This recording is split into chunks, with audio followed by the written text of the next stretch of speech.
Et salut tout le monde, c'est Youk, on se retrouve aujourd'hui pour react à une petite vidéo, ou plutôt une grosse vidéo qui a fait un petit peu parler sur la scène française de Zenless Zone Zero, comment Hoyoverse vous prend pour des cons de Kuropak, qui a pas mal été, qui a eu suscité en tout cas des commentaires, de l'intérêt, tout ça. Il y a quand même pas mal de commentaires. Donc, ce que j'aimerais faire, c'est que c'est pas un drama ou autre, on va react. J'ai déjà vu la vidéo, mais j'aimerais rebondir sur des points qui me semblent importants. Mais on va y react quand même, parce que la vidéo, je l'ai regardée quand même en vite fait tout ça. Je vais vous exposer un petit peu mon avis. Je trouve que la vidéo est très intéressante. Il y a des trucs où je suis d'accord et des trucs où je suis pas d'accord. Et ça peut être assez intéressant de regarder ça. Évidemment, il n'y a pas de drama. Hein. Kuro, il le sait que je réagis à sa vidéo. Il est au courant. Il m'a validé ça. Il n'y a pas de problème. Je expose mon avis comme il expose le sien. Donc, j'aimerais du respect dans les commentaires pour Kuropak, s'il vous plaît. Pas de trucs bizarres. De toute façon, ceux qui manquent de respect, voilà, ils resteront pas dans l'espace commentaire, évidemment. Mais voilà, donc on va regarder ça, n'hésitez pas à vous abonner d'ailleurs les amis. On est en route vers les 3000 abonnés, on s'approche là des 2200 abonnés, ça régale, donc merci infiniment à tous ceux qui prennent le temps de le faire. Il y a des cadeaux à gagner aux 2500 et aux 3000 abonnés, on fait des concours, donc n'hésitez pas à rusher, spammez-moi ce bouton, c'est parti pour la vidéo. Alors je vais quand même aller assez vite, je vais augmenter la vitesse, parce que sinon on va pas s'en sortir, la vidéo dure 40 minutes, si en plus je dois parler par-dessus. Ça va être très très long. 2.0 se termine bientôt pour laisser place à la 2.1. Et aujourd'hui, dans cette vidéo, je vous propose une analyse sans langue de bois de ce patch. On verra ce patch sur des points différents, à savoir l'introduction de Yichuan dans Zenless, ainsi que la préfecture de Wi-Fi, la loi du gacha, ce qui... Alors, on va... je vais le laisser parler un petit peu, mais on va avancer, on va skipper certaines parties, parce que y a des choses où des fois ça traîne un peu longueur. À l'origine, le nouveau contenu de cette 2.0, permanent comme limité, ainsi que l'absence de contenu. Et nous verrons également le lore. N'hésitez pas à vous abonner. Voilà, donc ça vous explique un petit peu les bases. On va aller directement au principal sujet. N'hésitez pas à vous abonner d'ailleurs à Kuro si c'est pas encore fait. Tout d'abord, Yichuan. Elle a été introduite dans Zenless Zone Zero pour faire de la hype instantanée sur un nouveau patch avec une communication majeure, à savoir la fin de la 1.x et le début de la 2.x. Je m'explique. Selon la logique standard du gacha à la sauce Hoyoverse, Yichuan aurait dû arriver en bannière bien plus tard, pas en début de 2.0, ni même en P2, au minimum en 2.2 ou au maximum en 2.4. Pourquoi? Car on était surtout avec Jofufu pendant notre arrivée à la préfecture de Wi-Fi. Jofufu devait être le premier personnage en bannière, mais comme Oyo ont décidé de nous sortir le début de la 2.x aux portes de l'anniversaire, qui je le rappelle est le 4 juillet, il se devait de faire fort avec un personnage qui met une claque visuelle et avec une stratégie marketing similaire à Miyabi. Un titre spécial, Void Hunter Grandmaster, un court-métrage d'animation, l'affrontement avec la reine Miyabi, une cinématique d'introduction en jeu. Après la 1.4, suite au passage de la reine Miyabi, les revenus de Zenless ont bien baissé, comme on peut le voir sur cette courbe. Ça n'a... Bon, après c'est normal, hein. Honnêtement c'est normal, on s'en doutait. Bon, pour l'instant tout ce qu'il dit c'est réel, mais là, bon évidemment c'était logique. Pas arrêté de baisser, avec une toute petite remontée sur Viviane, car elle est trop cute en fait. Mais concrètement, de la 1.5 à la 1.7, il n'y a pas eu de remontée significative. Donc Oyo a choisi la stratégie du café instantané, comme celui de Maître Zinc à la préfecture de Wi-Fi. On n'a même pas son animation. C'est vraiment une fraude lui aussi. Alors, ça je sais que ça fait parler, etc. Honnêtement, je trouve qu'il n'y a pas de drama à faire quoi que ce soit. Le café, c'est juste pour que ça aille plus vite et pour pas que ce soit casse-couille. Ouais, c'est juste ça, hein, honnêtement. Et puis si tu veux l'animation, tu vas à 6ème rue, quoi. Mais voilà, c'est juste pour ça. Une stratégie qui s'est avérée piégeuse et manipulatrice de la part de Oyo envers les joueurs. Nous vendre un personnage de cet acabit pour faire un patch d'introduction. Il n'y a pas de nouveau contenu. Et venez pas me dire que la rénovation du temple et la néantre les miennes sont du contenu endgame. Sur Zenless, on attend du contenu de combat, du nouveau contenu de combat. Pas juste un roulement de la tour de combat, pas que des nouveaux boss en assaut mortel, pas le nouveau boss, le prêtre miasmatique en néantre 0 en activité éthérique 15, qui a du miasme à briser et qui est ultra long. Il y a un monde où il passe. Hein.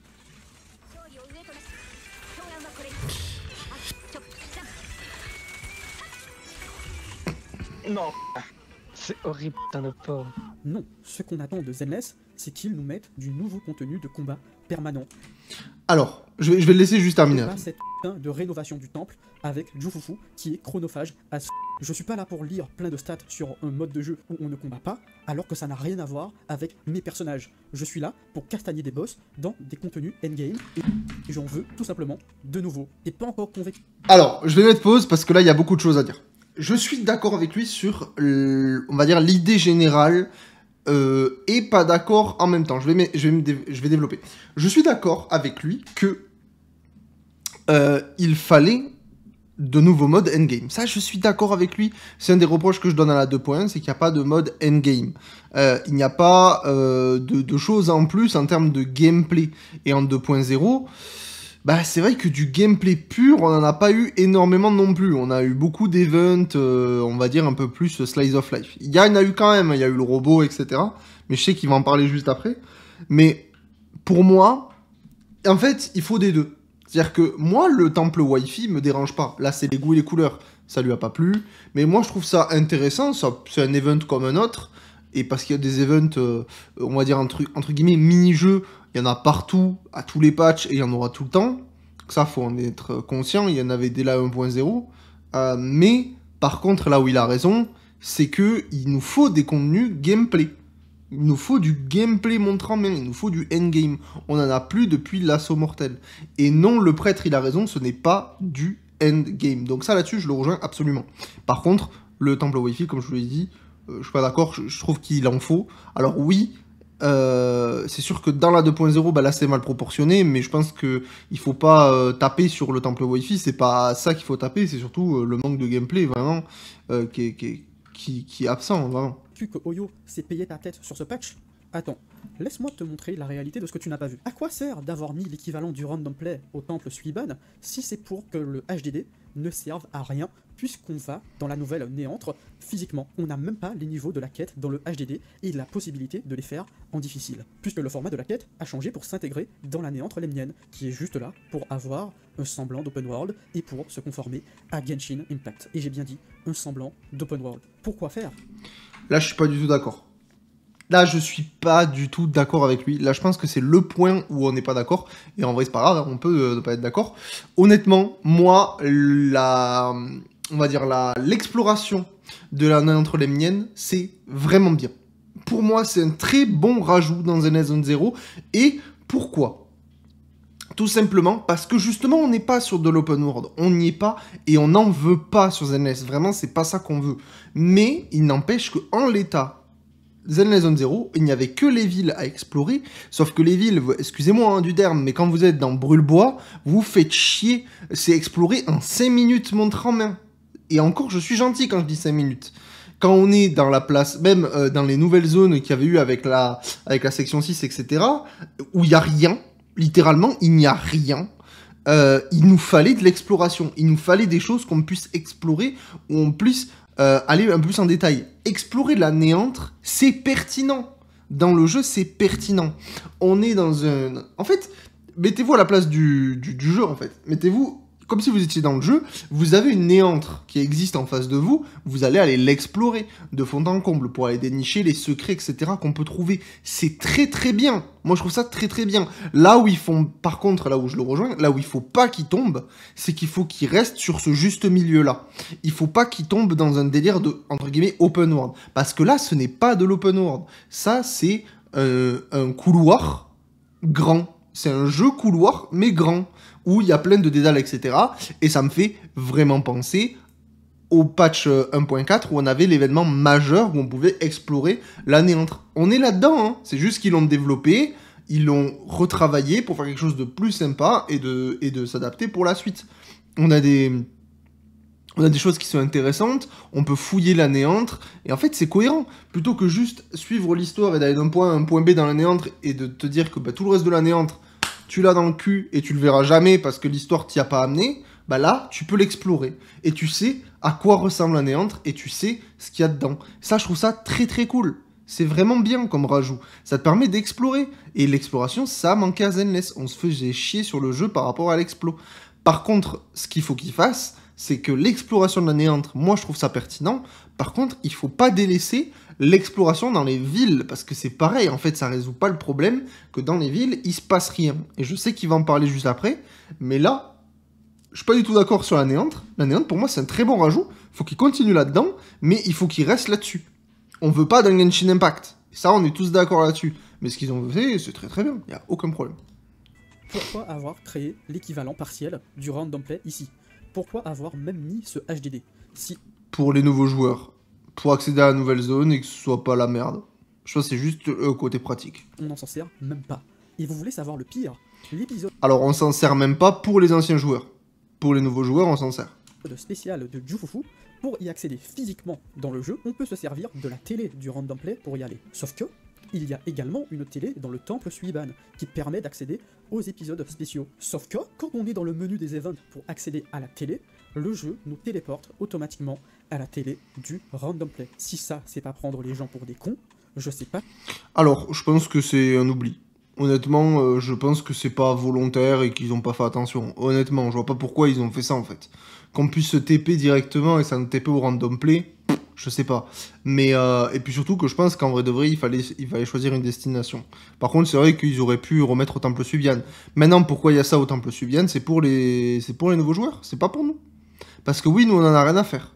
Par contre, un nouveau joueur qui a plein de commissions à faire dans l'HDD, il va être bien content de pouvoir le retrouver là-bas. Et du coup, il a le HDD là-bas, dans la même zone que tous les anciens joueurs. Il peut accéder à tout son contenu depuis la nouvelle zone, et en plus de ça, du coup, il a accédé au mode télé. Voilà. Je pense que c'est aussi simple que ça. Parce que c'est les pélos qui défendent la 2.0 corps et âme, remettez-vous en question s'il vous plaît. Les boutiques de la préfecture de Wi-Fi ne servent qu'à la rénovation du temple. À la fin de la rénovation, bye bye la belle Douceline. Je sais qu'elle vous fait kiffer, je sais qu'elle fait kiffer tout le monde. Tu m'étonnes. Elle est cool, Douceline, elle est bien. C'est un bon personnage. Par exemple, j'aurais mieux vu Douceline être la gérante du café, voire même un service à thé traditionnel chinois, qui nous donnerait toujours nos batteries quotidiennes. Je suis 100% d'accord avec lui.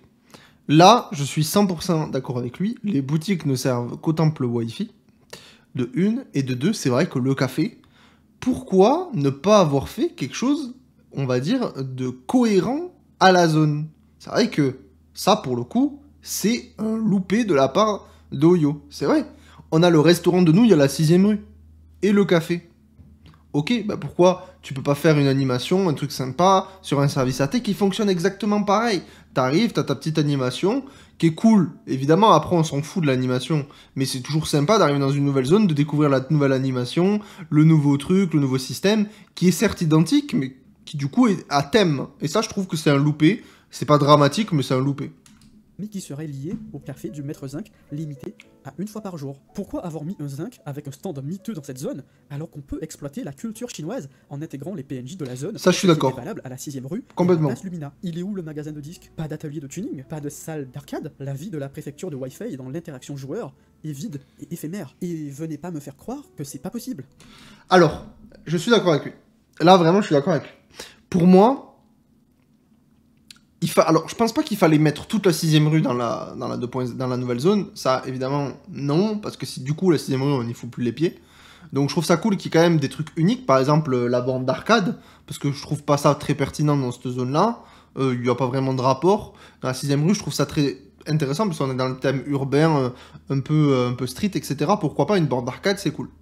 Maintenant, par contre, je suis d'accord avec lui que les boutiques, le truc de disques, les boutiques d'armes free-to-play, etc., en fait, on aurait dû, enfin, le crafting d'armes et tout ça, on aurait dû l'avoir ici. Je comprends pas pourquoi on l'a pas eu. Pareil pour les bambous, je comprends pas. Parce que, en fait, pour moi, en fait, c'est cohérent. L'idée, ce qu'ils ont voulu faire, c'est pour ça qu'ils ont déplacé l'HDD, etc., c'était que de tout déplacer dans la nouvelle zone, en tout cas une partie, pour que ce soit pratique pour les nouveaux joueurs, comme les anciens. Comme ça, il y a tout, vous prenez pas la tête. Mais en fait, ils l'ont pas fait en entier. Ils ont pas fait les disques, etc.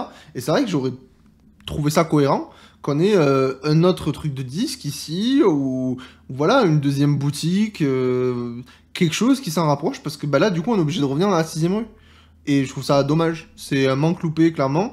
Donc, clairement, ça donne pas de vie à la zone, et pourtant, la zone est bien. C'est une bonne zone, elle est jolie, elle est organique. La zone, le mot, c'est qu'elle est organique. Il y a beaucoup de choses, elle est bien pensée. Tu vois qu'il y a beaucoup de PNJ, il y a de la vie, etc. Mais il n'y a rien à faire dans la zone. Il n'y a rien à faire. Et ça, je trouve ça trop dommage. Et c'est encore un reproche que j'ai fait à ZNS depuis des patchs et des patchs, c'est que les zones ne servent à rien. Et là, les patchs, en fait, la zone ne sert à rien. Alors, elle sert à deux choses. La boutique pour l'event du temple Subian, mais une fois que tu l'as fait, c'est fini. Ok. À la rigueur, on a le PNJ ici qui nous propose des trucs à acheter, etc. Ok. Il y en a un. Et il y a l'accès à l'année entre les miennes. Voilà. C'est tout ce qu'il y a. C'est une zone vide. Il n'y a rien à faire dans cette zone. Et je trouve ça vraiment dommage aussi. Pour moi, surtout que la zone est sympa. Ils l'ont bien taffé, ils l'ont bien développé. Il y avait clairement moyen de, en fait, de rendre ça plus vivant en mettant des boutiques qu'on connaît, de mettre d'autres boutiques, etc. Et surtout qu'en plus, il y a eu un vrai travail. Les PNJ, ils sont cool, ils sont recherchés. Mais en fait, ils sont allés fouiller, mais ils sont pas allés plus loin. En fait, il aurait dû peut-être falloir pousser un peu plus dans la démarche de nous proposer quelque chose de sympa pour la 2.0. C'est bien ce qu'ils ont fait, mais il aurait manqué en fait de faire un petit peu plus. Voilà. Il y a une fabrique de bambou. À ce niveau-là, Et il y a une fabrique de bambou. Et ça, c'est quand même... C'est-à-dire qu'ils y ont pensé, ils ont fait une fabrique de bambou, mais on n'a pas d'endroit pour faire evolve les bambous. peux être d'accord si vous me dites que je chipote. Mais retenez bien un truc. C'est un peu du chipotage, parce que ça reste bien, mais il n'empêche qu'on aurait pu avoir mieux. Donc chipotage, oui et non. Chipotage pour celui qui le veut, on va dire. Par rapport à mon propos sur le fait que cette zone et ce patch est un café instantané, vous comprendrez directement. Conclusion, à la fin de la rénovation. Je suis d'accord sur certains trucs sur le café instantané. Par exemple, Yichuan, pour moi, est un café instantané, je suis d'accord avec lui. Du temple, que reviendras-tu faire ici? Date avec beaucoup d'argent, même ceux de la 2.0 Ça, c'est vrai. peu probable. Les événements de confiance pour la plupart se feront hors d'ici, car c'est simple, il n'y a quasi aucun date spot ici. Alors, ça veut pas dire que demain, il peut pas y avoir des trucs dedans. On l'a vu avec la place Lumina, il y a eu des boutiques qui sont agencées avec le temps, il y a eu des choses. Là, ils nous ont ouvert le cinéma, on a la boutique avec les statuettes, etc. qui est arrivée. Donc, potentiellement, dans le futur, c'est possible qu'ils l'exploitent un peu plus. Maintenant, c'est vrai qu'il n'y a rien. Il n'y a rien, et pour le coup, on risque de pas y revenir dans cette zone. Vraiment. Tu viendras te mettre à jour sur la salle d'arcade, personnaliser ton étagère. On y reviendra parce qu'il faudra faire les cotis, c'est tout. Oh mince, j'avais oublié, elle n'y est même pas à Wi-Fi. Oui, les gens, cette zone est instantanée, et ça s'annonce. C'est vrai que l'étagère y est pas, tous les trucs de custom, ils l'ont laissé à la 6ème rue, alors qu'on aurait pu juste les déporter aussi dans la chambre, dans le temple Wi-Fi. Subian, pardon. C'est dommage. Pas bon pour la suite. J'ai quand même eu des gens qui m'ont dit « Oui, on va revoir Yichuan dans le lore », alors oui et non. Selon la loi du gacha, elle sera présente, mais je la vois difficilement être au centre de l'attention, car il faut nous vendre Yuzua, Alice, Orpheus et tous les autres personnages qui viendront par la suite. Donc c'est mort en fait si t'avais espoir de revoir ta Yichuan en main caractère. Oyo, ils sont très forts sur la hype instantanée, et on est tous tombés dedans, moi inclus. Et je l'assume, et aujourd'hui, même en ayant hypé tout le monde. Je n'ai pas honte de revenir sur cette hype que j'ai pu vous transmettre, et je vous dis les termes. On vous dit les termes. Restez bien jusqu'à écouter les deux autres. Alors, je suis d'accord et pas d'accord. C'est-à-dire que, pour moi, ça n'empêche que ça reste de la hype. C'est pas parce que c'est un café instantané que c'est pas hype, tu vois. C'est une manière de consommer qui est différente, qui va plaire à certains et pas plaire à d'autres, mais c'est pas pour autant que il faut pas en parler, qu'il faut pas être hype, etc. Tu peux être hype. Moi, j'étais hype pour Yichuan, et moi, Yichuan m'a plu. Yichuan m'a plu, et on va y revenir, parce que je sais que tu vas en parler d'Yichuan. Intervenant de cette vidéo. Juste... réveille-toi et arrête de défendre Oyo corps et âme alors qu'ils savent très bien ce qu'ils font.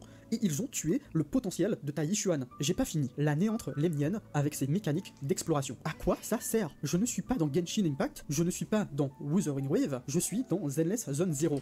Bah je suis déjà revenu là-dessus, mais pour moi la néantre est très bien. On n'est pas dans Genshin Impact, on n'est pas dans WoW hein, dans la néantre les miennes, vraiment pas. Hein. Pour moi là on est sur un jeu linéaire qui est dans une zone plus grande. Comme j'ai pu faire quand j'ai joué dans mes jeux solo, à du FF7, à du FF7 Remake, dans des zones qui sont plus grandes, que tu peux explorer, et voilà, c'est intéressant. Ouais, c'est tout. C'est une manière d'explorer qui est cool. Là où est le piège, c'est que si jamais ils font des zones beaucoup trop grandes qui se rapprochent d'un open world, là ça poserait problème. Mais là on en est clairement pas là-dedans. Oh, je veux du nouveau contenu de combat endgame. Point. Voilà, c'est ça son problème, c'est qu'il veut du nouveau contenu de combat endgame. Et je suis d'accord avec lui là-dessus. Par contre, pour moi, c'est pas... ça doit pas être au détriment de ça. Ça doit être en plus. Pour moi, c'est ça. Si je veux explorer et looter des coffres dans une zone d'exploration, je vais sur Genshin, je vais sur WoW, mais je vais certainement pas sur Zenless. Ça fait depuis la 1.4/1.5 Bon, je vais pas qu'on n'a revenir pas eu dessus. de nouveau contenu permanent de combat, Voilà. à savoir l'assaut mortel et la deuxième tour de combat. Tout est fait pour se rapprocher de Genshin, et en plus pour justifier Yichun Non, ça par contre, je suis pas d'accord. Vraiment, là, on est à des années-lumière de Genshin. pour l'exploration en néante, ils ont même ajouté une mécanique de vie pour loot automatiquement avec elle les ressources de la néante. Et une fois l'exploration C'est juste un côté pratique pour la néante, ça. Pour les nouveaux joueurs qui ont Yichuan. C'est un petit plus, c'est toujours cool. Je vois pas le problème, là, pour le coup. terminée, ça reste là, ça pourrit. Bien qu'on peut supposer qu'elle soit utilisée pour une fuite du Alors, oui, ça pourrit. Une fois que t'as fini d'explorer ta zone, ça pourrit. Mais est-ce que tu revas à Brûle-Bois? Non. Ça pourrit. Est-ce que si toute la 6ème rue qui va être déportée dans Wi-Fi, dans la nouvelle zone, si jamais il y avait absolument tout, est-ce que la 6ème rue aurait pourri aussi? Bah oui, puisque tu serais plus jamais revenu, puisqu'il n'y avait pas d'intérêt d'y revenir. Donc en vrai, le gacha, c'est toujours ça. Hein. On avance, on avance, on avance, et du coup, forcément, les choses qu'il y a derrière, bah ça pourrit. Malheureusement, tu peux pas faire autrement. Tu peux pas faire autrement, ou sinon, il faut vraiment développer des choses autour. Après, pour l'instant, on est qu'en 2.0, et on n'a rien développé autour de cette ville. lore, comme pour l'épisode spécial de Jufufu actuellement, mais l'utilité reste limitée, ça ne constitue pas un mode de jeu qui se recyclera avec le temps. Donc juste, pourquoi Après, il y a des modes permanents, on peut en parler aussi, des modes permanents qui actuellement sur le jeu ne sont absolument pas renouvelés. Et pour moi, ça, c'est un vrai problème. Ninive, on n'a plus parlé, je vous rappelle qu'il y a quand même un DPS check de Ninive où on peut s'amuser avec les résonances, etc. pour tester les dégâts et tout ça. On n'a plus jamais eu de refresh de ça. Donc on a aussi des modes permanents jouables en endgame, parce que c'était de l'endgame au moment où c'était sorti, qui ne servent à rien à l'heure actuelle. Voilà. Comme l'assaut éclair, hein, c'est pareil. Où est passé le Zenless Zone Zero qu'on connaissait d'avant? Cette atmosphère street, avec un mix américain, japonais, que ce soit au niveau visuel, ambiance, musique. Alors là, je suis absolument pas d'accord avec lui. Ça, c'est quelque chose où j'aurais été d'accord avec lui en 1.7. On s'était clairement éloigné, surtout sur l'aspect musical, de Zenless Zone Zero, de la 1.0, street, urbain, ce qu'on nous vendait depuis le début. Je suis 100% d'accord avec lui. Par contre, la 2.0, je suis pas d'accord. La 2.0, ils ont thématisé le son, parce que forcément, on est dans des endroits, voilà, ils vont pas écouter Ben rapper dans la zone Wi-Fi. Par contre, est-ce que vous avez écouté les OST dans la néante lemnienne? Parce que pour moi, on est sur du 1.0 shit. C'est exactement ça. Quand j'écoutais, je me suis dit, putain, mais on revient aux sources. Donc je suis pas vraiment d'accord avec lui par rapport à la musique. Et on va juste avancer parce que là, il nous fait écouter les musiques, voilà. Les proxys qui ont peur de se faire démasquer car ils font du sale, techniquement. La story avance. Je suis d'accord avec toi, on a perdu cet aspect un peu vite, il faut faire ça un petit peu en soum-soum, mais la story avance. C'est normal qu'au bout d'un moment, bah, les personnages, ça se développe. On peut pas leur en vouloir de faire avancer les personnages. Ça peut ne pas te convenir comment ça se développe, mais ça, c'est les goûts et les couleurs. Le mythe de Phaéton qui aurait pu persister si Oyo avait décidé de juste abandonner le mode télé sans pour autant abandonner le déplacement et l'interaction en néante par l'intermédiaire d'Eos, ils étaient capables de le faire. Regardez tous les modes de jeu bambou qu'on a. Bon, Il est bien le mode bambou, mais c'est pareil, il fallait faire avancer l'histoire. calmons-nous un instant. Je vais avancer les moments un Là, peu. j'ai reçu un commentaire très intéressant me prévenant du fait que ça allait pas être aussi ouf qu'annoncé. Au début, j'y croyais pas et je comprenais pas sa position. Quelques minutes plus tard, après avoir lu le commentaire, j'ai demandé à cet utilisateur de me développer son propos car j'ai trouvé sa prise de position pertinente. Et la suite l'a également été. Aujourd'hui, je me rends compte que cet utilisateur avait déjà les fondations de pas mal de points émis dans cette vidéo. Impossible de faire l'autruche face au réel. N'oubliez pas qu'absolument tous les aspects de gacha n'ont qu'un seul but, ramener de l'argent à l'entreprise. En ce sens, il y a de la recherche et de l'investissement. Que ce soit des équipes marketing, des experts en psychologie et en communication, mais c'est qu'une fois qu'on voit le résultat et qu'on le vit, qu'on s'en rend compte. La 2.0 a également amené son lot d'events. On aurait pu s'attendre à des events plus prestigieux en termes d'application de zones à l'image d'un festival des lanternes ou la fête des Alizés dans Genshin à l'époque. Mais c'était plutôt cool à faire avec le Mecha Bamboo. C'était sympa, c'était pas incroyable, mais c'était sympa, je suis d'accord avec toi. J'ai également bien aimé l'OST à chaque fin. Ça, je vais avancer parce qu'il a fait une vanne avec ça. Et c'est très très long. On va avancer. Nice et Ambi en tenue de vendeuse de KFC. Mais à la place, on voit juste un bambou en tenue de Tenders. Je suis d'accord. Ça, je suis d'accord avec toi, je sais pas pourquoi ils ont pas mis les persos. Et c'est juste un event de livraison de bouffe similaire à l'event de la roulotte qu'on a déjà eu 2 fois à la place Lumina par le passé. Il est différent dans sa forme, mais dans le fond, ça reste le même. C'est strictement le même. C'est ça, je suis d'accord avec toi, ils se sont pas foulés pour cet event, c'est clair. Surtout qu'on a eu un réédit de l'event de la roulotte juste avant en 1.7. Ma partie est d'ores et déjà terminée, je vous laisse la partie des caisses de la chaîne Histoire d'Azur, l'expert en lore, et Alan Sinox pour Yishuan en personnage jouable, et Palion, la fraude. Ensuite, je vous retrouve à la fin de la vidéo pour la conclusion de tout ça. Bonjour. Voilà, donc là on va passer aspect lore, ça va être intéressant aussi. Bonjour à tous, c'est Histoire d'Azur, votre youtubeur lore Zenless Zone 0 et Withering Waves. Comme a dit Kuro juste avant, la 2.0 porte beaucoup de problèmes. Mais si vous avez suivi, l'épicentre de ceux-ci proviennent d'un seul élément, Yishuan. Je vais vous apporter les éléments de lore qui font que Yishuan, et de l'avidité qu'a eu Oyo de la mettre aussitôt, une erreur qui fait suivre. Très bon choix d'ailleurs, la musique de Wa. J'aime bien en fond. Le reste des problèmes. Déjà pour mettre en comparaison, et oui je sais, c'est chiant de comparer, mais là, c'est celle qui est mise en rivalité directe contre elle. Miyabi a été introduite en 1.0 via un événement dans les Néantres où elle combat Ninive. On va avancer. Parleront de la section 6 et de Miyabi, que ce soit dans la Néantre 0 ou juste dans des petits événements. La section 6 et Miyabi sont le centre de l'attention. Jusqu'au chapitre de Yanagi, Virtual Revenge. Certes, Yanagi est le personnage principal, mais durant toute la quête, le but de son visage sera de piéger Miyabi. Donc même là, Yanagi est mise au second plan, malgré le fait que ce soit elle qui est sous les projecteurs. On vit cette partie de l'aventure de Miyabi à travers les yeux de Yanagi. Après un très bon build-up, on se retrouve alors en 1.4. Miyabi pète tout et on termine sur un final contre Bringer, teasé lui depuis la 1.1, 1.2 comme futur méchant.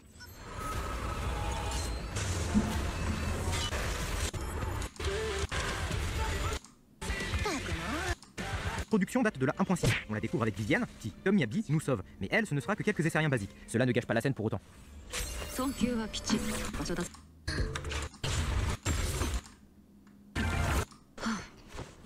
Notre mentor pour apprendre à gérer nos nouveaux pouvoirs. Puis arrive la 2.0. On se change, elle nous amène à la péninsule, nous sauve d'une néante, puis nous abandonne dans les mains de Joufoufou. C'est là que le problème survient. Car à partir de ce moment, nous ne serons qu'avec Joufoufou. C'est elle qui nous fait découvrir la ville, c'est elle qui nous donne des indications, c'est elle qui nous accompagne. Oui, la construction de ce chapitre est faite pour Joufoufou, et pas Yishuan. Mais alors, quel est son rôle à elle? D'être un Deus Ex Machina. En gros, être un Gojo Satoru ou Saikama. Un personnage là que pour régler des problèmes que les autres ne peuvent pas. Mais où est le problème? Tout simplement car Yishuan accomplit bien trop en une quête sans aucun temps mort. Elle sauve la ville une première fois, puis rien du tout. Aucun habitant ne la remercie, rien. Cela aurait été un bon moment pour nous arrêter la quête, afin que l'on respire un petit peu, que les habitants reprennent confiance dans les cimes. Mais non, on enchaîne direct avec l'assaut dans la néante et Yishuan tabasse le chef des exaltés. En plus de ça, on a le problème du passé de Yishuan. Sans ça, le personnage est vide. Pourtant, il n'y a aucun passage nous le montrant clairement. Les seuls étant dans les trailers de Yishuan. Ce qui est vraiment dommage, surtout vu la disparition des comics impactants pour des moments importants comme cela. Mais non, ça marche pour Miyabi car elle nous en montre bien plus dans un laps de temps plus long, de la 1.0 à la 1.4. On a le temps d'apprendre à connaître le personnage. La hype monte alors jusqu'à sa sortie, contrairement à Yishuan, directement mise en bannière. D'ailleurs, ça me fait rebondir sur la raison de notre venue. L'entraînement de Yishuan. Des scènes classes remplacées par des textes blancs sur fond noir. Une pure déception. Alors, je vais faire pause là-dessus. Je suis d'accord avec lui, avec Histoire d'Azur, sur le fait que Yishuan a été clairement un café instantané qui a été déposé très très vite. On nous a développé beaucoup de choses très rapidement avec elle dans ces trailers, et après plus rien. Et ça je suis d'accord, mais en vrai de vrai, est-ce que c'est un défaut? Mais pas forcément. Il y a des gens, ça leur plaît, et la preuve en est, c'est que le personnage s'est très bien vendu. Pour moi, en fait, pour avoir déjà discuté avec eux, et je comprends ce qu'ils veulent dire, c'est que Miyabi a eu le temps d'être build-up sur le long terme, et que du coup, forcément, même en plus d'être du coup build-up sur le long terme, c'est cool, on a pu aussi se laisser dans notre imaginaire Miyabi grimper un petit peu en hype, et c'est forcément le fait que quand elle était là, eh bien tout explosait en termes de revenus, c'était la fête, on le sait tous, et d'ailleurs même la preuve en est, c'est qu'avant même de faire des vidéos en 1.4, à chaque fois qu'on parlait de Miyabi sur YouTube, ça pétait les stats. Dès qu'on faisait Miyabi dans le titre ou en miniature, la vidéo a marché. Je vous le dis, on est créateur de contenu, et tous les créateurs de contenu le savent, il n'y a pas de secret là-dedans. Yishuan, ça n'a pas eu le temps de me faire monter la mayonnaise, ça allait très très vite, et je suis d'accord avec lui, ça y a pas de souci, mais en vrai de vrai, c'est une manière de relancer de lancer en fait la 2.0, ça tombe le moment de l'anniversaire. Mais en fait le truc c'est que si jamais on n'avait pas fait ça, et que la 2.0 ça aurait été avec Joufoufou et un autre perso lambda par exemple, imaginons le mec qu'il y a dans leur groupe. La vérité est que les gens ont rigolé, parce que c'est pas assez hype pour une 2.0, c'est pas assez hype pour un anniversaire, ils sont où les personnages stylés? Voilà, c'est ce qu'on nous aurait dit. Et du coup, c'est comme ça, c'est pour ça qu'ils ont fait ce personnage-là un petit peu café instantané, qu'il y en a qui vont apprécier parce que ça va très très vite, c'est très condensé et on apprécie, d'autres qui vont pas aimer, parce que c'est plutôt sur la longueur qu'on aurait préféré, mais la vérité, c'est que vous vous en doutez, la saison 2 de Zenless Zone Zero, elle vient de démarrer. Donc la saison 2 de Zenless Zone Zero, elle va pas se faire qu'avec Yichuan. Je suis persuadé, mais on verra, on verra. Je suis persuadé qu'ils vont nous présenter un Void Hunter qui va être build-up à la manière de Miyabi, qui vont nous faire monter la mayonnaise, et qu'après ils vont nous le lâcher une fois qu'il sera très bien build-up et que ce sera l'occasion de le lâcher. Mais pas avant. Moi, pour moi, c'est ma théorie et je le pense. Si maintenant, à la fin de la saison 2, il y aura toujours rien, et que c'était bien Yichuan, que c'était le seul perso, et c'est tout, ben, je serais d'accord avec vous. Là, ils ont loupé quelque chose. Ils auront vraiment loupé quelque chose. Mais là, en l'état, moi, j'y crois pas. Et pour moi, c'était juste pour marquer l'anniversaire, un perso stylé, un perso hype. Et même pour ça, d'ailleurs, aussi, qu'elle est pas Void Hunter. C'est que malgré l'histoire, elle est pas marketée, même si elle est marketée comme un Void Hunter, en tout cas, elle est pas marketée Void Hunter, ce qui, moi, dans un sens, me donne un peu raison sur le fait que ils vont nous utiliser justement le Void Hunter en nous disant « Mais on n'a pas encore balancé notre Void Hunter de la saison. On vous a balancé quelqu'un qui est au même niveau, mais pas le Void Hunter de la saison. » Et ça, pour moi, j'y crois dur comme fer, et je pense. Mais ça, on y reviendra, et on verra évidemment par la suite si ça me donne raison ou pas. Mais pour moi, j'y crois dur comme fer. En plus de ça, le jumeau n'a aucune utilité. Il n'est même pas habillé avec le nouveau skin, mais également semblant ne pas s'entraîner. On aurait également pu avoir une scène comics avec les deux s'entraînant avec Yichuan. Ça, c'est vrai. Ça, par contre, c'est un point qui est extrêmement dommage. On a toutes les phases d'entraînement, énormément de textes qui sont sur texte blanc sur fond noir. Et ça, c'est extrêmement dommage dans une 2.0, en fait. Ça, je trouve ça vraiment dommage, et je l'ai remarqué aussi, c'est vrai. Et les phases d'entraînement avec Yichuan sont vraiment dommages, surtout que c'est intéressant, en fait. Quand tu lis le texte, c'est intéressant. Vous aurez pu nous l'animer avec les BD, pas forcément une cinématique, une animation, mais juste de la BD en mode comics, ça aurait été très très bien. Ça aurait été très très bien. Et pareil, on aurait aimé voir Belle ou Wise, en fonction de qui tu prends, qui vient s'entraîner avec toi aussi. On n'a pas eu ça. Et ça, je trouve que c'est vraiment dommage. C'est raté. À la manière de marche, avec son court passage d'entraînement à l'épée dans HSR. J'oublie pas quelqu'un d'important là. Alors, Ferry... Pourquoi Ferry est pas là? Si vous suivez un petit peu, il y a de gros soucis avec la VA de Ferry. Il y a plein de drama et tout ça autour de la VA. Et du coup, forcément, bah, c'est impacté. Et du coup, on a des personnages qui sont moins mis sur le devant de la scène que ça le devrait être. Et d'ailleurs, l'absence de Ferry a commencé depuis les problèmes de la VA. Voilà. Ça doit être que moi. À cause de ça, la quête traîne en longueur, nous rajoutant une partie qui ressemble limite à un rush pour accorder à Yichuan un temps d'écran prolongé. Ça fait très artificiel, surtout avec ce grand méchant qu'on ne connaît ni d'Adam ni d'Eve. Pourtant, l'introduction que Jufufu nous fait à la péninsule est pas mal. Un peu longue, oui, mais c'est une bonne introduction, avec un personnage fun à suivre. Tout a été construit pour que ce soit... Pour moi, l'intro, elle est un peu longue, certes, mais nécessaire, parce que du moment que tu démarres un nouvel arc narratif, il faut que l'introduction soit là. Il faut, donc forcément, ça peut être un peu long, mais c'est histoire de remettre les bases. Jufufu, le personnage de la bannière de la 2.0, et cela nous aurait évité son horrible épisode. Mais là, Yichuan fait tellement de choses avec un tease à la fin d'un combat contre quelqu'un de spécial. Mais là vient le problème. Comment la réintroduire sans qu'elle vole la vedette à un autre personnage? On dirait que l'on a assisté au climax ou semi-climax de la zone, alors qu'on en est qu'à son premier chapitre. Et quand on combine ça à l'introduction tellement longue de la néante explorable et de la rénovation du temple, cela rend la quête bien trop chiante à faire, avec que deux moments vraiment intéressants à la toute fin. Ça nous laisse... Par contre, je suis pas d'accord, la néante à explorer, c'est vraiment rapide. Vous vous y mettez sérieusement, c'est rapide. C'est très très rapide. Avec un gros moment de vide, on ne sait pas ce qu'il va se passer, et même avec les tops au final, vu qu'on sait que ce ne sont pas vraiment des bad guys, comment faire progresser cette intrigue qui semble également clôturée? Pour résumer, Yichuan a permis d'ouvrir plein de portes intéressantes, comme le passé des sims, les tops, les exaltés ou l'entraînement, mais les referme directement, que ce soit car elle en a tellement fait, ou simplement de son statut d'intouchable. D'ailleurs, la seconde intrigue de Carole... Je pense que ça va revenir, hein. Elle a pas fermé les portes, hein. Les portes vont se réouvrir. Enfin, en fait, elle les a fermées partiellement. Les portes vont se réouvrir avec la suite de la story. D'ailleurs, on l'a même vu avec le trailer de la 2.1, ça va repartir. Pas avancer dans cette quête. Pourtant, c'est le second motif pour nos protagonistes de venir à la péninsule. Alors, je suis d'accord, mais j'imagine que ça, c'est une des problématiques avec Carole, qui va être plus sur le long terme. Ça va être une recherche sur le long terme de la saison, parce que c'est le fil conducteur. S'il nous donne déjà la réponse en 2.0, ça aurait été extrêmement rapide.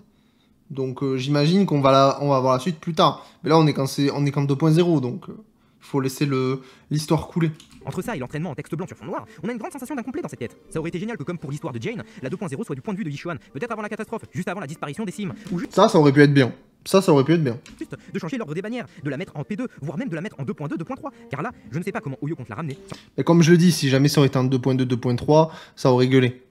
Parce qu'il n'y aurait rien eu pour la 2.0, et surtout que derrière, on a eu quand même le drama Ouwa qui est arrivé, et drama Ouwa, par rapport à l'anniversaire, Zenless voulait pas faire la même chose. Voilà, on le sait. On le sait. Et du coup, ils ont mis le paquet pour mettre la 2.0. Il fallait que ce soit cool. Il fallait que ce soit réussi pour pas qu'ils se prennent une sauce. Sans faire plus d'erreurs qu'ils n'en ont déjà fait. Et après, on a la story de Joufoufou, qui est... mais... Je suis d'accord, c'est mais. La story de Fou, elle est pas ouf. Il n'y a pas grand chose en fait à en dire, elle est trop longue pour pas grand chose, avec en plus un petit problème au niveau de la chronologie. Certains événements nous poussent à croire que c'est dans le passé, d'autres que c'est dans le présent, et même à la toute fin dans le futur. Donc voilà, j'ai juste rien à dire. Elle est sans goût, elle est plate, dans les deux sens du terme. Cela conclut ma partie, je vous laisse avec celle d'Alen Sinox. Et n'oubliez pas de vous abonner. Cependant, évidemment, il existe des variantes de DPS, comme Yishuan l'est dans Zenless Zone 0. Donc là, on va parler de Yishuan dans son kit. Là, on parle de Yishuan directement en jeu. De Blade dans Honkai Star Rail pour que ce soit plus parlant pour la majorité du public. Alors, je vais passer le début parce qu'il parle d'HSR et j'en ai aucune idée de quoi il parle. Et moi, ce qui m'intéresse, c'est Yishuan. Qui va aussi soigner sa niveau. Mais Fuxuan, Roho, fonctionner très fonctionnel. Non, le cas de Zenless Zone 0. Zenless Zone 0, c'est un jeu où il n'y a quasiment pas de soins déjà. On a les seuls soins qu'on a, c'est Avocabu, un bon bout de rempart. On a besoin de jouer un perso soutien dans l'équipe et qui tire un peu à droite à gauche, l'ennemi peut nous voler nos soins. Ou Astrayo, qui nous sonne et qui nous donne quelques minutes de PV de soins après un ultime au moment des soutiens rapides. Donc vous voyez, c'est vraiment très vite. Il y a le Panda maintenant aussi avec son ultime, c'est vrai. Yishuan, du coup, est dans un contexte où les PV, c'est vraiment une ressource très très rare. Mais, deuxième point très important, dans Zenless Zone 0, on a le contrôle sur comment on prend nos dégâts. Déjà, on a énormément de moyens de ne pas en prendre. On peut esquiver, on a des énormes frames d'invincibilité. Les attaques X, en général, il y a d'énormes frames d'invincibilité. Il y a les soutiens défensifs, il y a les soutiens rapides. Il y a énormément de mécaniques qui font qu'on se prend très peu de dégâts dans le jeu. Et c'est un peu le skill cap de Zenless Zone 0, c'est de ne pas se prendre de dégâts. Et il joue autour de ça avec des contenus comme la tour où il faut survivre. Et les boss en nation mortelle qui font vraiment beaucoup de dégâts qui peuvent potentiellement vous tuer vos agents si vous jouez. Pour l'instant, je suis absolument d'accord. C'est un très bon résumé du jeu. Oui. Yishuan, du coup, elle est dans ce contexte où les PV sont une ressource extrêmement importante, il y a très peu de soins, et elle arrive avec ses PV comme stat offensive, du coup, elle est énormément plus dure à tuer, et elle tape plus fort. Deuxième point par rapport à ça. Bah, ça, c'est. Parce que ça, enfin, pour moi, c'est pas un reproche. Hein. Oui, Yishuan, elle est forte. Je veux dire, est-ce que ça choque quelqu'un aujourd'hui qu'Yishuan, elle est très très forte? Encore heureux. On nous l'a teasé comme l'équivalent de Miyabi. En 9v1, ils font égalité. Encore heureux qu'elle est censée être forte sur le jeu.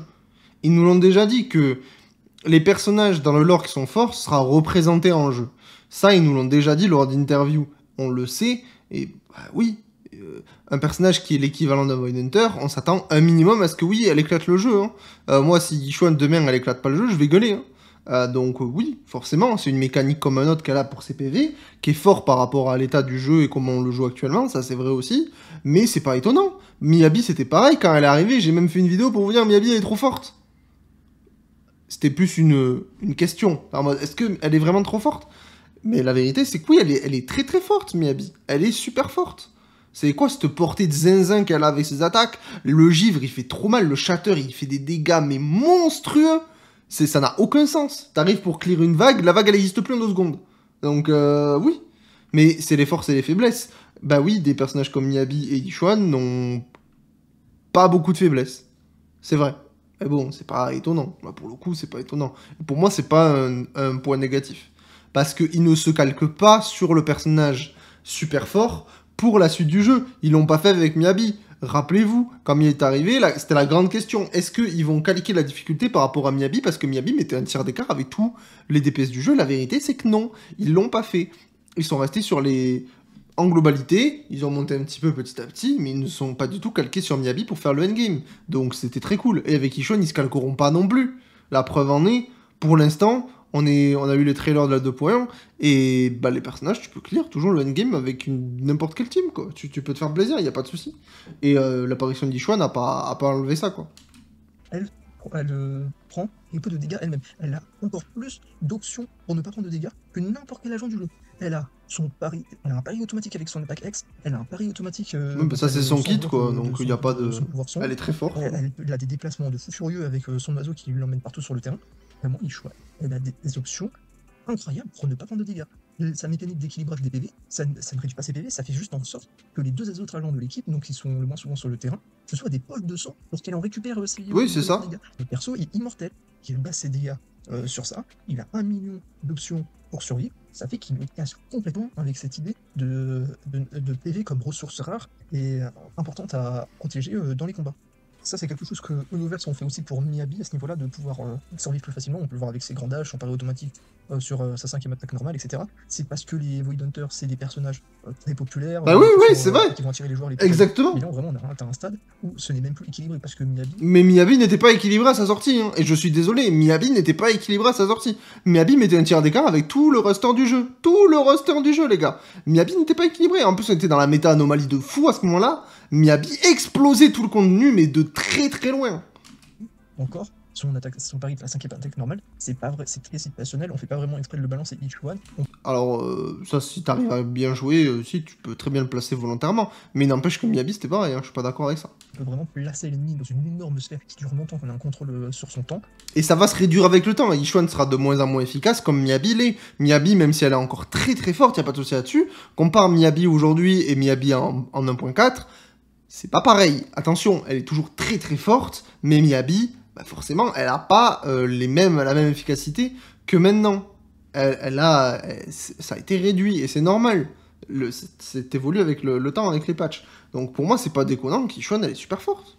Et elle est au même tiers que Miyabi. Et en plus de ça, elle est sortie quand Jufufu était pas encore là. Elle était en dessous de Miyabi. Miyabi était déjà encore plus forte que Ichuan. Avec l'arrivée de Jufufu, pour moi, ils sont ex aequo. Et donc, c'est très très bien. Pour moi, c'est très très bien comme ça. Automatiquement, toutes les attaques qu'il va tenter, c'est juste trop fort. En dehors de son kit, Ichuan, elle pose aussi un problème au niveau des ennemis. C'est-à-dire que Zenless Zone Zero, c'est un jeu purement PvE. C'est-à-dire qu'on ne fait affronter que des monstres. La seule difficulté du jeu, du coup, c'est les développeurs qui choisissent quels monstres ils mettent, quelles mécaniques ils mettent de monstres et quels éléments ils avantagent. Et du coup, pour manipuler l'environnement afin de faire briller certains persos pour diriger les poules vers eux. La nouvelle mécanique de miasme, même si on peut facilement gagner sans Ichuan a absolument toutes les armes contre elle.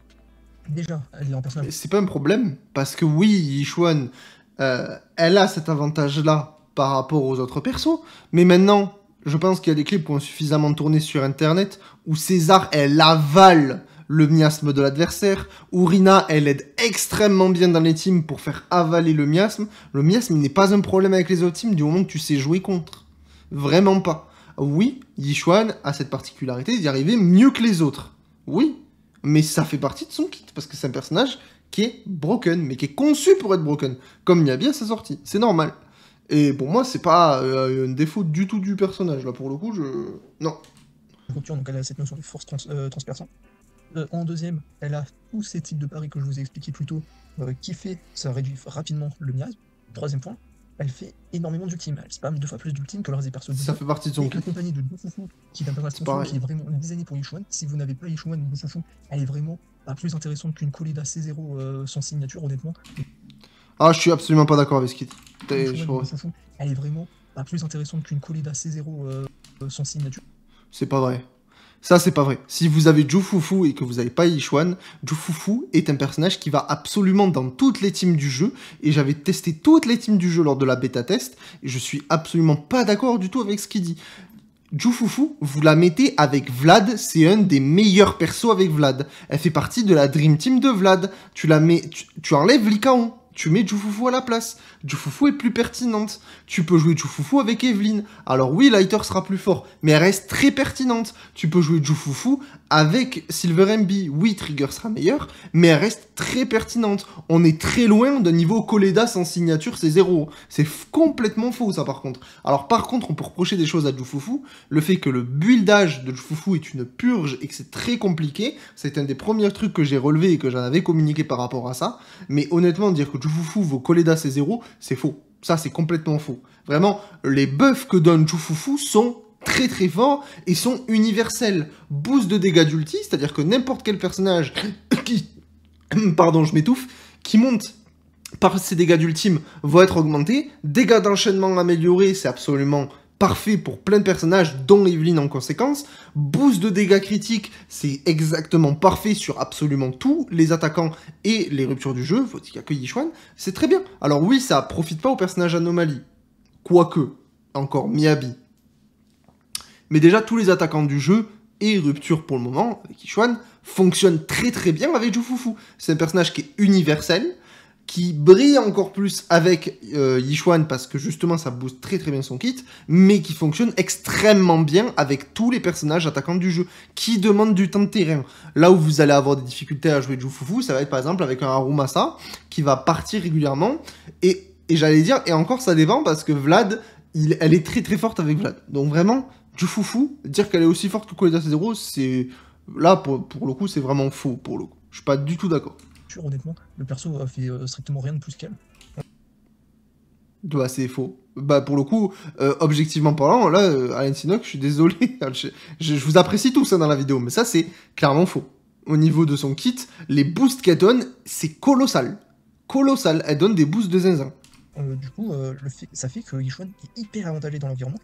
Tout le mécanisme de miase est tourné autour de Yichuan. Ça apporte un risque de power creep dans le jeu, où les développeurs augmentent la difficulté des mias pour augmenter des ventes de Yichuan à un prochain rerun par exemple. Donc ça c'est un premier danger. Et deuxième point, du coup ça a ruiné le kit de Jufufu, parce que Yichuan est tellement spécifique, tellement... Bah, du coup, d'accord, du coup. Des mécaniques tellement Elle est vraiment universelle, hein, Jufufu, vraiment. comparé aux autres personnages que Jufufu... Regardez le kit en détail, les gars. Les autres personnages, comme j'ai dit plus tôt, une Jufufu est aussi intéressante qu'une Coletta C0 sans signature Non, pour vos personnages classiques.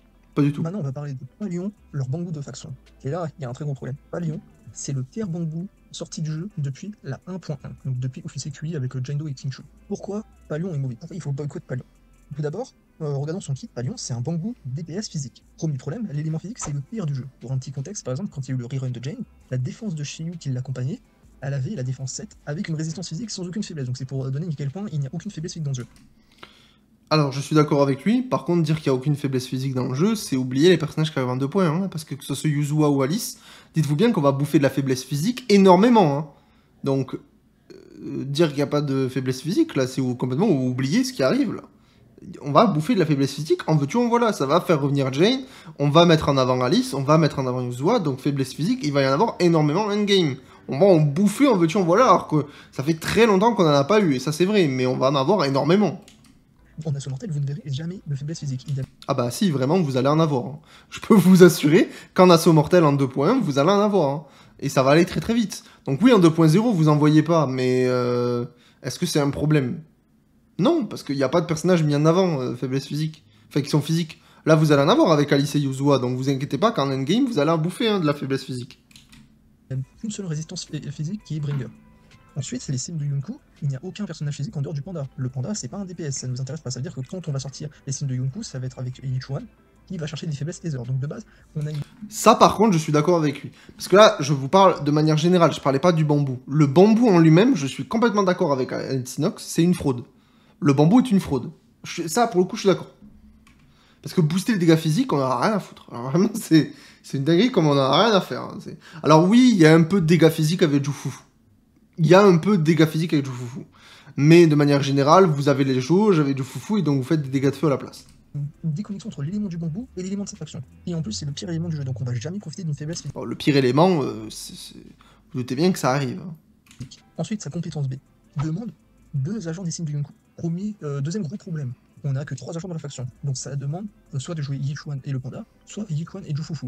Le problème, c'est que Yichuan et Jufufu, du coup, ça vous a demandé de pull 2 agents limités S sur le même patch, donc c'est pas du tout le monde qui l'a fait, surtout quand on voit. Bah, c'est pas un problème, tu peux jouer avec le panda. Mais dans ces cas-là, effectivement, ça sert à que dalle. Pour moi, les 2 personnages affiliés au sim de Yunku, la condition, elle est ok. C'est pas le souci. Le souci, c'est ce que donne le bambou.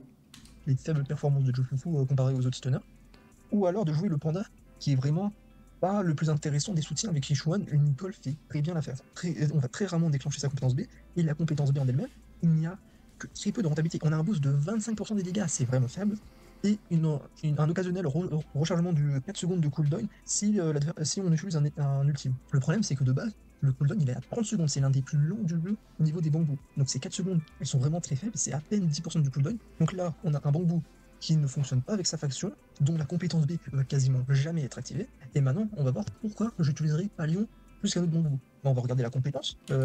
Alors par contre, la compétence B sera souvent activée parce que tu vas forcément jouer régulièrement Yichuan avec ton panda. Si t'as pas pour Jufufu. Et ta Nicole, tu la gardes pour tes autres teams. Justement, tu vas utiliser ton panda sur la seule team où il est viable. Et tu vas garder ta Nicole pour les autres teams. Donc ça, non. Par contre, en vrai de vrai, oui, je suis d'accord avec toi, le bambou est inutile. Il est nul à chier. Ça, c'est vrai. Ça, c'est clair et net. La concurrence. La concurrence, c'est Clack. Clack est très très bon. Clack est vraiment bien. Car il vous donne un bonus brut de dégâts allant jusqu'à 10% si vous l'avez 5 étoiles. L'avantage, c'est que c'est un bambou que vous voulez aller chercher 5 étoiles parce que c'est un bambou rentable sur le futur. Clack, c'est un bambou immunisé au power creep. Le fait que c'est une amélioration de 10% de vos dégâts, ça fait que même si les personnages maintenant ils ont 2000 d'attaque et ils tapent à 1 million et que dans un an ils ont 5000 d'attaque et ils tapent à 5 millions, et bah Clack il vous donnera toujours un bonus de 10%. Il va suivre le power creep, il ne sera pas. Faut juste espérer que par contre Clack n'est pas un power creep avec un bambou qui file ça en mieux. Parce que là du coup il n'y aurait pas un power creep au niveau des persos, mais au niveau du bambou en lui-même quoi. Moins fort dans le futur, ou alors il faut qu'il soit il faut qu'il y ait un bambou qui fasse exactement. J'ai rien dit, il l'a dit. Il l'a dit. La même chose que lui avec un plus de multiplicateur. Deuxième point, Clack ne vous restreint absolument pas sur le team building. Clack s'en fiche des factions de vos agents. Vous pouvez le jouer dans n'importe quelle équipe, avec n'importe quel agent, qu'il y en ait un ou trois, que ce soit un victoire. Je suis d'accord, hein, pour le coup, le bambou est éclaté, hein, vraiment. Oui, toujours les 10%. Donc là, on est une sérieuse compétition. Ensuite, pourquoi c'est le pire bambou par rapport depuis la 1.1 ? C'est parce que quand on regarde les autres bambous qui sont sortis, les autres bambous, ils ont fait s'améliorer jusqu'à lui. Robin, qui est de la 1.7, c'est le meilleur bambou d'une faction en elle-même. Il soutient parfaitement Viviane et Hugo. Avec Viviane, c'est le meilleur bambou accumulation d'anomalies Ether du jeu. Avec Hugo, c'est le meilleur bambou stun du jeu. Ensuite, quand on regarde les bambous 4 étoiles qui sont sortis, on a eu Excalibur. Excalibur, juste avant Clack, c'était le meilleur bambou du jeu pour Miyabi, par exemple, alors que c'était un rempart. Donc voilà, on a toujours ce problème que Palio ne fait rien pour cette faction. Il est par contre, je suis d'accord. D'autres options qui fonctionnent avec sa faction pour moins de conditions. Là, il y a un problème de design. Ils auraient dû faire en sorte que Palion ait des dégâts Ether pour suivre Yishuan dans les faiblesses et une mécanique liée à réduire le miasme ou à la. Ça, c'est très vrai. Ça, c'est très très vrai. Avec les signes de Yunku. Un grand merci à toi, Alentinox, et aussi à Ekes de la chaîne Histoire d'Azur. Je crois qu'après, il a terminé. Partagé tout ça. C'était très pertinent et vraiment, sincèrement, merci. Allez checker leur chaîne dans la description de cette vidéo. On va regarder parce qu'il met un petit message de fin quand même qui est intéressant. J'aimerais rajouter un point très important. Restez bien jusqu'à la fin. Souvent, on dit d'une société de gacha qu'elle s'est foirée quand on voit certaines situations comme celle-ci. Sauf que ça sous-entend qu'ils ne l'ont pas fait exprès. Dans de rares cas, ça peut être vrai, mais dans la plupart des cas, c'est faux. Là, on ne parle même pas d'opinion, mais de fait. La 2.0 est un patch qui a été vendu par Oyo de sorte à faire de la hype instantanée sans build de derrière. Et ça a probablement bien marché car la plupart des joueurs pool Day One, ou en tout cas vous allez invoquer dès que vous allez aller sur le jeu au moment où le patch sera là quoi. C'est souvent là que la hype est à son paroxysme, donc même si on se rend compte après coup que le patch, il est pas à la hauteur des attentes, il est déjà trop tard. Donc oui, une société de gacha ne fait pas forcément ce que les joueurs souhaitent. Moi maintenant, je suis en train de vous dire que moi je suis content de ce patch 2.0. Vraiment, je suis content de ce patch 2.0 parce qu'on a eu des choses intéressantes. Le endgame, effectivement, il n'y en a pas eu, et là je rejoins Kuropak là-dessus. Endgame, pourquoi je le clash pas dans la 2.0? Parce qu'en fait, ils nous ont teasé que ça allait arriver en 2.1 avec le refresh de la tour de combat, donc je me suis dit que ça allait arriver en fait. Ils le savent pertinemment et nous annoncent en mode patienter. Donc pour moi, la 2.0, ok, certes, on s'assure sur l'endgame, mais ça va arriver, on va avoir des choses puisqu'ils commencent à nous en parler. Donc, bon, là-dessus, il n'y avait pas trop de problèmes, en fait. Il n'y avait pas trop de soucis. Et puis, la 2.0, je suis très content, parce que la 2.0, même s'il n'y a pas énormément d'events, etc., pour une mise à jour de début, etc., il faut quand même se rendre compte du travail qui a été fait pour cette 2.0. La 2.0, ils ont refait l'interface entière du jeu, avec une minimap intégrée, qui vraiment, c'est du taf, les gars, c'est vraiment beaucoup de taf. Et surtout, derrière, ils nous ont proposé une exploration entière en néantre. Alors, si ça vous plaît pas, c'est un fait, mais vous pouvez pas leur reprocher qu'ils ont taffé sur quelque chose qui plaît quand même, de manière générale, à une bonne majorité des joueurs. Donc ça, c'est un premier cas qui, derrière, forcément, de l'exploration, ça demande du taf de zinzin. Donc, en fait, pour moi, la 2.0, ils ont implanté les fondations. Ils ont implanté les fondations qui étaient nécessaires pour la suite de la saison. Pour moi, on ne peut pas s'attendre à un niveau d'une 1.4 pour une saison 2.0 où ils intègrent autant de changements dans le jeu sur l'interface. Je veux dire, quand tu reviens sur le jeu après la 1.7 de la 2.0, t'es dépaysé.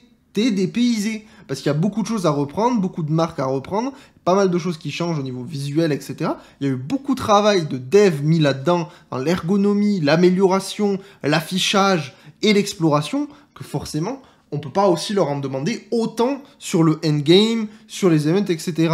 Là, il y a eu beaucoup de taf à ce niveau-là. Et ne pas le prendre en compte, ça, pour le coup, c'est extrêmement dommage.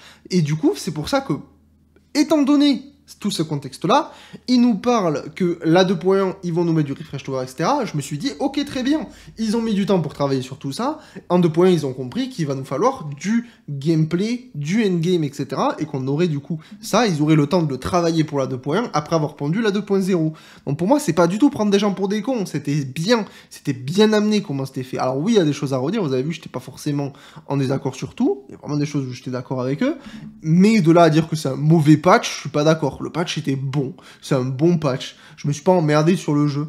C'était un bon patch. Maintenant, ça met la base pour autre chose. Et imaginons, je dis une connerie, si on a la 1.4 bis, donc la 2.4 qui est OMG et qui se sert à fond de tout ce qui a été implanté pour la 2.0, on pourra pas dire que la 2.0 est nulle, vraiment pas. Hein. Pour moi, ils ont mis une bonne fondation qui va servir pour la suite du jeu. Maintenant, il faut qu'ils s'en servent. Il faut qu'ils s'en servent. Et je suis d'accord avec toi. Et on verra par la suite comment c'est découpé. Même si elle en donne l'impression parfois. Mais très souvent, la société prendra de mauvaises décisions pour les joueurs volontairement. Et ne rien dire, voire défendre ce type de comportement, c'est participer à leur jeu. J'en vois certains qui disent que je crache sur Zenless, et c'est valable pour d'autres créateurs de contenu quand on fait ce type de vidéo, mais là de une, dans cette vidéo, je ne considère pas vraiment vous avoir émis d'avis, même si... Alors si, il y a eu des... Si, il y a eu des... Il n'y avait pas que objectif, là. Il y a eu des parts de subjectivité. Maintenant, là où je suis d'accord avec toi, c'est que la commu Zenless, et j'en ai parlé pas plus tard qu'hier, la commu Zenless, une partie, c'est pas tous, c'est une minorité, et j'en ai fait une vidéo où j'en ai parlé, on est d'accord que tu ne peux rien dire, parce que là, vous voyez, on regarde la vidéo, on réacte, etc., il n'y a pas d'animosité, je réacte, je partage certaines takes avec lui, je suis pas d'accord avec d'autres, il n'y a pas de galère, mais... il n'y a pas de drama, on va pas s'insulter, etc. Genre, on est des grands garçons, on sait communiquer, on sait débattre, en fait. On sait juste discuter. Et c'est pas pour autant que c'est pas mon pote, Kuro. Kuro, c'est un frérot, les gars. Et il n'y a pas de souci. C'est pas parce qu'on n'est pas d'accord sur un sujet que ça y est, c'est la fin du monde et je vais lui mettre un couteau dans le dos, il n'y a pas de souci. Donc, pour moi, je suis d'accord avec lui. La take qu'il dit, là, elle est très intéressante, elle est très importante. Il faut qu'on puisse dire les choses. Il faut qu'on puisse dire, si ça vous plaît pas, dites-le. Si ça vous plaît, dites-le. Après, vous pouvez...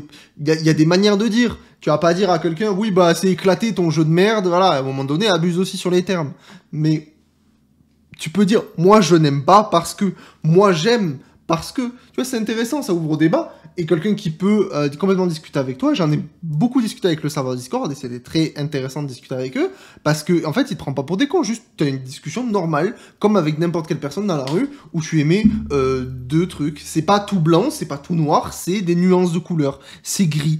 Voilà. Et ça, moi, c'est vrai que je supporte pas ça. Les gens qui, quand c'est trop bien, on va dire oui, vous êtes des suceurs. Et en fait, dès que tu commences à parler négatif, on va dire que t'es aigri et que t'es de mauvaise foi et que tu te plains tout le temps du jeu. En fait, t'as qu'à pas jouer au jeu si t'es pas content. Vous avez rien compris. Vous n'avez rien compris, ceux qui pensent ça. Vous comprenez rien. C'est pas du tout ça le souci. J'ai quand même exprimé mon opinion sur la rénovation du temple. Voilà, et t'as le droit de donner ton opinion. Moi j'attendais sur Zenless, mais sinon pour le reste, je n'ai pas vraiment émis d'avis, je n'ai fait qu'énoncer des faits. Et il y a aussi cette hypocrisie ambiante dans les commus gacha. Quand je vante les gacha sur un point particulier, il y aura toujours ce commentaire qui va dire que mon avis est frauduleux, d'avouer aimer ça. Et dans l'autre sens aussi. Conclusion, quoi qu'on dise, quoi qu'on fasse, il y aura toujours une minorité de chaque côté qui sera toxique. Je n'en pas rigueur pour cette vidéo, car je dis ce que je veux et ce que je pense. Un autre truc qui revient aussi... Et il a totalement raison, on dit ce qu'on veut, ce qu'on pense, si ça plaît pas à certaines personnes, on en a rien à faire, voilà je vous le dis, parce qu'il y a des gens, vraiment, ils sont tellement casse-couilles, et au bout d'un moment, en fait, de toute façon, si on dit blanc, ça vous convient pas, si on dit noir, ça vous convient pas, donc maintenant, on va dire ce qu'on veut, quand on veut, et si ça convient pas, c'est pas grave, en fait, parce que, à un moment donné, on émet une opinion, voilà. Oui, mais tu dis ça pour être à l'opposé, pour pas suivre la masse. Non, c'est juste que si j'aime pas, j'en parle, et si j'aime, j'en parle. Il y a des choses que certaines personnes vont apprécier, d'autres que non. Et c'est pas parce que tu suis pas la masse que ça y est, tu dois être pointé du doigt. Vous êtes débiles, ceux qui pensent ça. C'est le fameux « Oui, mais si t'es pas content, t'as qu'à arrêter de jouer. » Mais merci, je l'ai dit. Mais c'est ça, ils sont ouf. Ils rendent ouf, ceux qui disent ça. Mais non, en fait. Ne pas être content aujourd'hui ne signifie pas que je le serai demain. Exactement. C'est pas parce que tu pointes du doigt le côté négatif de certaines pratiques, de certains jeux, etc., certains trucs qui se passent, que demain, tu seras pas en train d'acclamer la team. C'est pas grave. D'ailleurs, si on fait ça, c'est pas pour descendre le jeu, c'est juste que on aimerait que ce soit mieux. En fait, c'est parce qu'on kiffe le jeu. Sinon, on ferait pas ça. Hein. Je sais que Kuro, autant que moi, par exemple, on vit pas de ça, tu vois. Il y a pas de galère. que j'émets un bilan très négatif avec des preuves à l'appui, que ce sera toujours le cas. C'est même la première fois. Zenless a la chance d'avoir été satisfaisant pour ma part jusqu'à cette 2.0. C'est pas parce que le bilan... Par contre, pour moi, et c'est là où je suis pas d'accord, c'est que tu peux pas dire que c'est très mauvais la 2.0, alors que derrière on a subi la 1.7 qui est le pire patch du jeu, sans déconner. La 1.7 était horrible, vraiment. Vraiment, la 1.7, d'un point de vue fact, si tu prends tout ce qu'il y a eu, c'était horrible. Vraiment, vraiment, c'était vraiment très très mauvais. Et ça c'est objectif, vraiment, le patch n'était pas bon. Vraiment, le patch n'était pas bon. Alors oui, l'histoire est cool, les personnages sont sympas, mais en vrai de vrai... Enfin, l'histoire était cool, pardon. Les personnages, Viviane, Vlad étaient cool, mais la vérité, c'est que tout ce qui englobe en termes de contenu à côté, c'est à chier. Hein. Vraiment, c'était nul, nul, nul. Voilà. Il faut le dire au bout d'un moment. est ultra négatif que je vais arrêter. C'est parfaitement normal qu'il y ait du négatif tôt ou tard dans l'aventure de gacha. Évidemment. J'ai peur de le dire. Quand c'est bien, on le dit, sauf que là, bizarrement, les vidéos sont moins regardées. On se demande pourquoi, hein. Donc les petits malins qui voudront me dire pourquoi tu ne fais que cracher, je vous invite à aller regarder ma chaîne, car je vous... Et c'est pareil pour moi, je vous invite à regarder ma chaîne, parce que sinon, en fait, c'est juste... Tous ceux qui disent que on fait que cracher, c'est juste que vous regardez pas le contenu qu'on fait sur la chaîne. Et évidemment, le drama fait toujours plus cliquer, le négatif fera toujours plus cliquer que le positif, c'est comme ça. Je dis à vous, ne faites pas les hypocrites. Je sais très bien que vous regardez uniquement ce genre de vidéos. Et la prochaine Voilà. fois, avant de dire que ce sont les créateurs de contenu qui crachent sur le jeu, et par extension sur vous, la communauté, commencez par regarder qui se joue réellement de vous. J'espère que cette vidéo vous en aura... Mais écoutez, la vidéo était très intéressante, je vais pas continuer plus loin, moi je vais lui mettre son petit like, c'était très intéressant, je vous invite à faire pareil. Surtout que c'est pris une petite shitstorm parce que bah, forcément les gens sont débiles, donc bref, ils comprennent pas qu'on peut émettre une opinion. Donc dites-moi d'abord votre avis de manière sympathique en fait, sans forcément attaquer la personne. Et puis moi je suis très curieux de vous lire, et puis je sais que Kuro regardera cette vidéo. Merci à toi frérot pour cette vidéo, elle est très très cool. Et du coup n'hésitez pas à vous abonner, et nous on se retrouve du coup demain pour une nouvelle vidéo sur Zenless Zone 0. Ciao ciao.